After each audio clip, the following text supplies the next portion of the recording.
வரன் தேடும் படலம் தமிழ் மேட்ரிமோனியில் இனிதே தொடங்கட்டும். 25 ஆண்டுகளாக நம்பகமான சேவை. இப்ப 48 நாட்கள் விரதம் இருந்து 49வது நாள் திருமணம் செய்யும் போது அன்று ஒருவேளை கரு உருவாச்சா அல்லது அதுல இருந்து ஒரு வாரமோ ஒரு 10 நாளோ 15 நாட்களோ அல்லது ஒரு மாதத்திற்குள்ளேயோ கரு உருவாச்சுன்னா தரமான குழந்தை உருவாகும். ஒரு ஆரோக்கியமான சமுதாயத்தை உருவாக்குறதுக்கு 3000 ஆண்டுகளுக்கு முன்பாகவே ஒரு இலக்கணத்தை கொடுத்த ஊர்ல என்ன மாதிரி குழந்தைகள் இன்னைக்கு பிறகுது?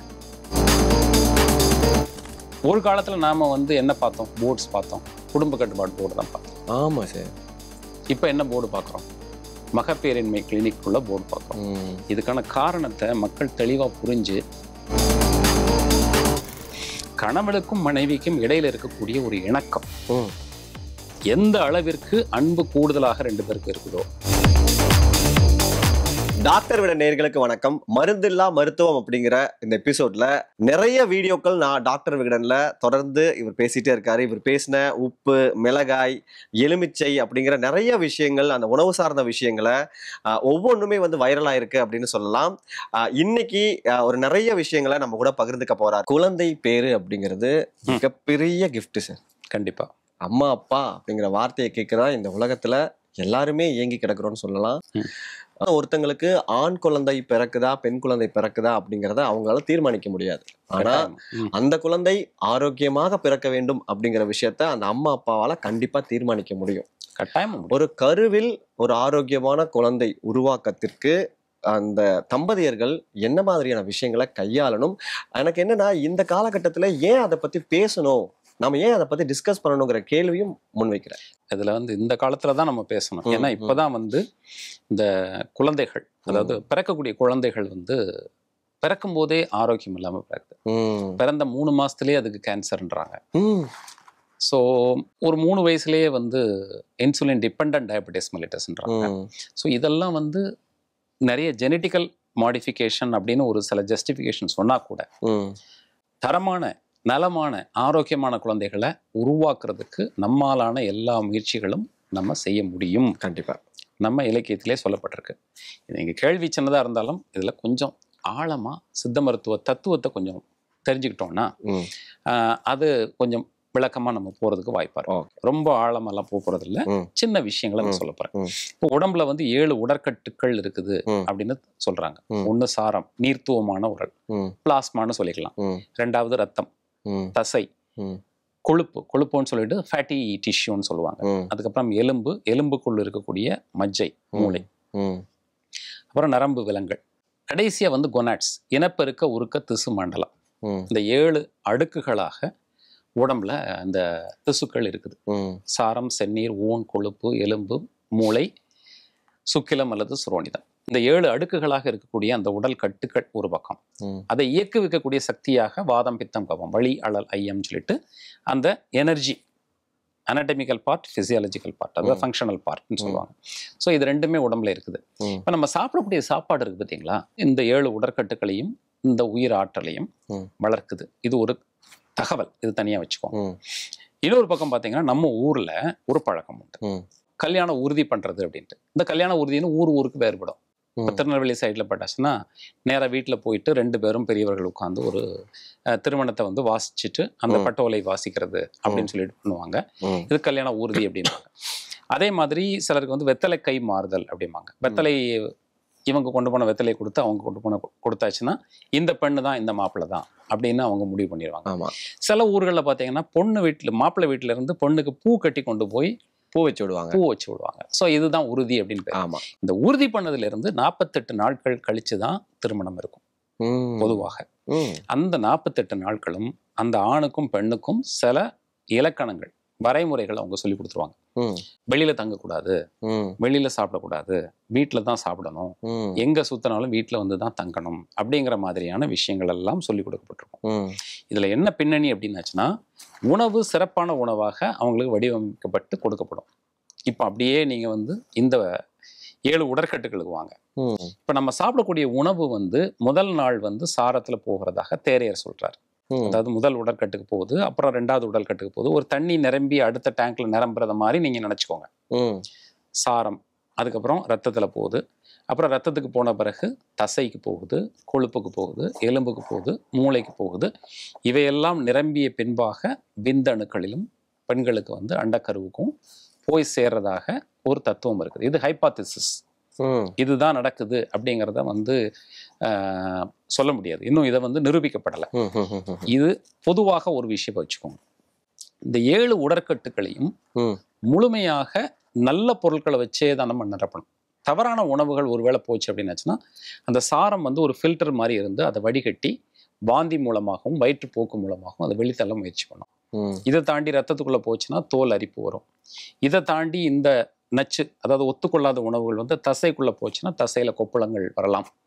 இப்படிதான் நடக்கும்னு இல்லை, இதுவும் ஹைபாத்திசிஸ் தான், வரலாம். அப்புறம் கொழுப்பு மூளைக்குள்ள போகும்போது மனத்தடுமாற்றம், இதை எல்லாத்தையும் தாண்டி ஒரு ஒத்துக்கொள்ளாத உணவு அப்படிங்கிறது விந்தணுக்குள்ளேயோ அல்லது பெண்களுக்கான இனப்பெருக்க உறுப்பு மண்டலத்துக்குள்ளேயோ போயிடுச்சு அப்படின்னாச்சுன்னா, அன்று ஒருவேளை அந்த குழந்தை உருவாச்சு அப்படின்னாச்சுன்னா அது தவறான கருவாக உருவாகுது அப்படின்னு தேரையர் சொல்றார்.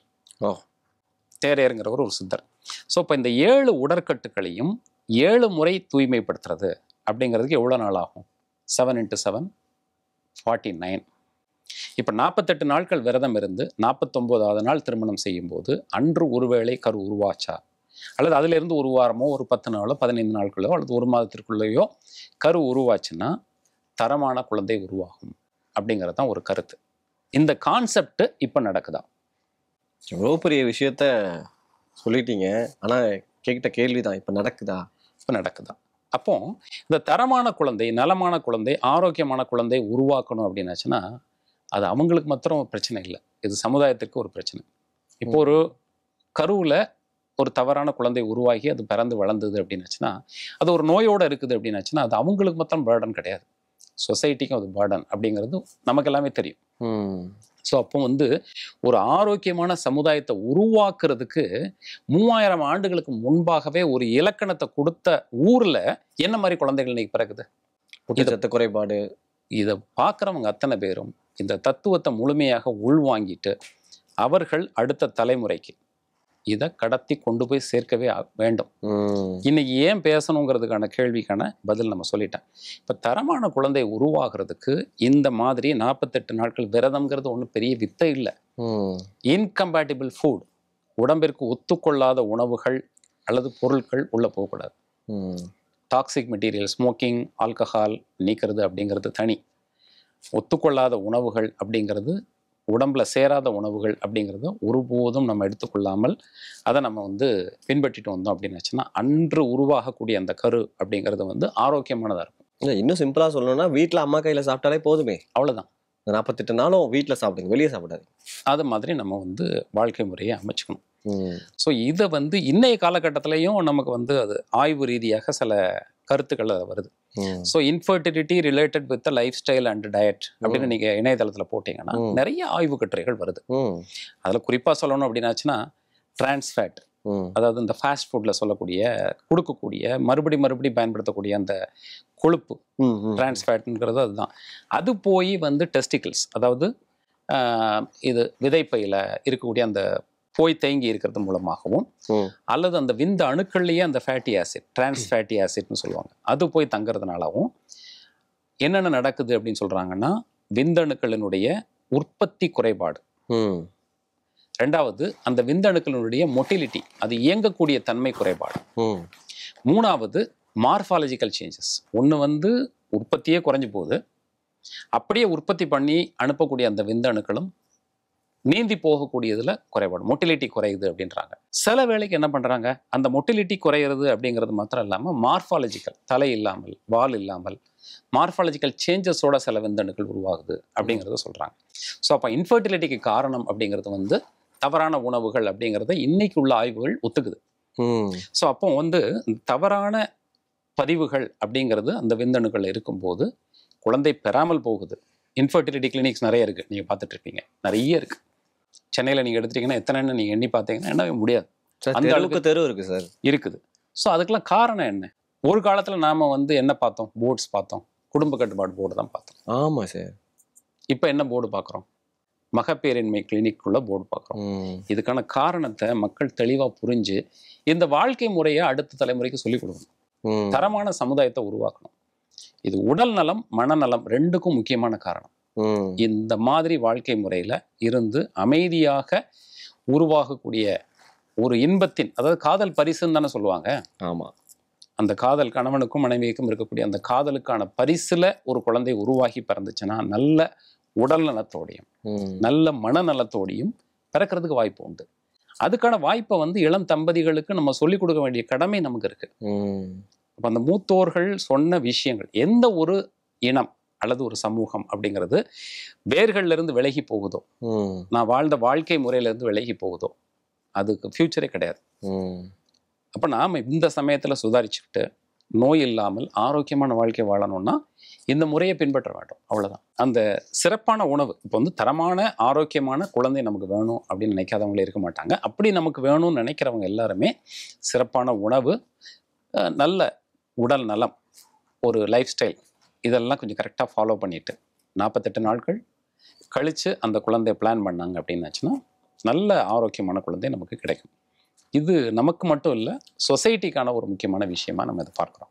நீங்கள் ஒரு 48 நாள் கணக்கு சொன்னீங்க, அந்த 7 அடுக்குகள் சொன்னீங்க, எல்லாமே எனக்கு புரிஞ்சுது, இவங்களுக்கும் புரியும். பட் அதை பண்ணுவாங்களா அப்படின்னா எனக்கு கேள்விக்குறி. ஏன் கேள்விக்குறினா, இப்போது பூச்சி விடுதல் சொன்னீங்க, வெத்தலைப்பாக்கு மாத்திரை சொன்னீங்க, அதெல்லாம் கன்ஃபார்ம் ஆனதுக்கப்புறம் இன்றைய இளைய தலைமுறையினர்கள், எதிர்கால கணவன் மனைவி இருவரும் சேர்ந்து ஒரு டே ரெஸ்டாரண்ட்டுக்கு போகிறது என்ன, அங்கே போய் சாப்பிட்றது என்ன, வெளியே போகும்போதெல்லாம் அந்த உணவுகளை, புதிய புதிய உணவுகளை, நம்ம பழக்கப்படாத உணவுகளை உட்கொண்டு அதிலிருந்து சந்தோஷப்படுறது என்னங்கிற அந்த நடைமுறை வழக்கத்தில் தான் இருந்துட்டு இருக்காங்க. அதை தொட்டு வர்ற கேள்வி என்னன்னா, இந்த மாதிரியான உணவு பழக்க வழக்கங்கள் இனப்பெருக்க மண்டலத்தை எப்படி பாதிக்கிறது அப்படிங்கிறது தான். டிரான்ஸ் ஃபேட்டி ஆசிட்னு சொன்னேன். இதே மாதிரி சில விதமான ஒத்துக்கொள்ளாத உணவுகள், ரெட் மீட் அப்படின்னு சொல்லக்கூடிய விஷயங்கள் எல்லாமே இனப்பெருக்க உறுப்பு மண்டலத்தினுடைய செயல்பாடுகளுக்கு இடையாக இருக்கிறது அப்படின்னு சில ஆய்வுகள் சொல்லுது. இது எந்த அளவுக்கு நிரூபிக்கப்பட்டிருக்கிறது, அனிமல் ஸ்டடீஸில் நிறைய நிரூபிக்கப்பட்டிருக்குது. ஹியூமனில் இன்னும் பெரிய ரிசல்ட்ஸ் நமக்கு வரலை. அதாவது மனிதர்கள்ட்ட ஆய்வு செய்து அதனுடைய விளக்கங்கள்லாம் நமக்கு இன்னும் வரலை.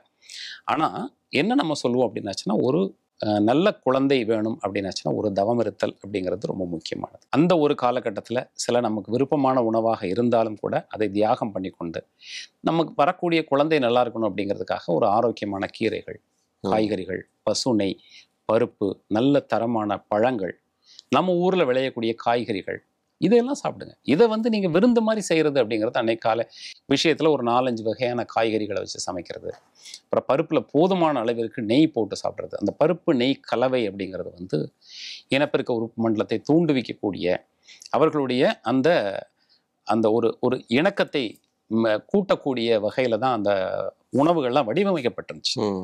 ஸோ அது ரொம்ப முக்கியம்.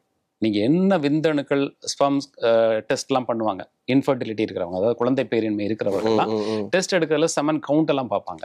இந்த செமன் கவுண்ட்டை பார்க்குறதெல்லாம் ஒரு பக்கம், அதில் ஒரு பக்கம் அறிவியல் பூர்வமான விஷயம் இருக்குது அப்படின்னாலும், நாங்கள் எங்களுடைய மருத்துவமனையில் நாங்கள் சொல்கிற விஷயம் அப்படின்றது கணவனுக்கும் மனைவிக்கும் இடையில இருக்கக்கூடிய ஒரு இணக்கம். எந்த அளவிற்கு அன்பு கூடுதலாக 2 பேருக்கும் இருக்குதோ அந்த அளவிற்கு தரமான குழந்தை பிறக்கும். இது ரொம்ப ஒரு முக்கியமான அடிநாதம். உடல் ரீதியாக உள்ள குறைபாடுகள், மன ரீதியாக உள்ள குறைபாடுகள் எதுவாக இருந்தாலும் அதை தாண்டி 2 பேருக்கும் இருக்கக்கூடிய ஒரு அன்பு அப்படிங்கிறது நல்ல குழந்தையை கொடுக்கும். இது நிறைய சக்ஸஸும் ஆயிருக்குது. ஸோ நமக்கு இத்தனை மில்லியனுக்கு மேலே ஸ்பெர்ம் கவுண்ட் இருந்தால் தான் குழந்தை பிறக்கும் அப்படின்னு சொல்லுவாங்க. சிலருக்கு 1 மில்லியன் தான் இருக்கும், 2 மில்லியன்ஸ் தான் இருக்கும். ஆனால் அடுத்த மாதமே குழந்தையோட வந்திருக்கிறவங்களாம் இருப்பாங்க. எங்களுக்கே ஆச்சரியப்படுத்துவாங்க.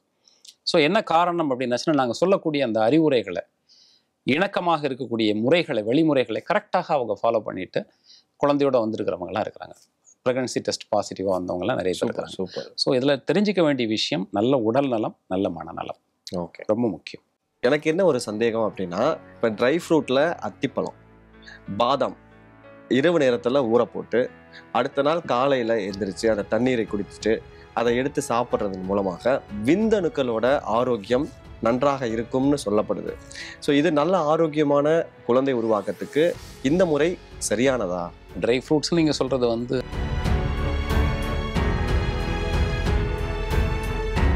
மகன் மகளுக்கு வரன் தேடுறீங்களா? கவலைய விடுங்க. உங்களுக்காகவே நம்பகமான வரன் பார்க்கும் சேவையை 25 ஆண்டுகளுக்கும் மேலாக செய்து வருகிறது தமிழ் மேட்ரிமோனி. இப்பவே ரெஜிஸ்டர் பண்ணுங்க.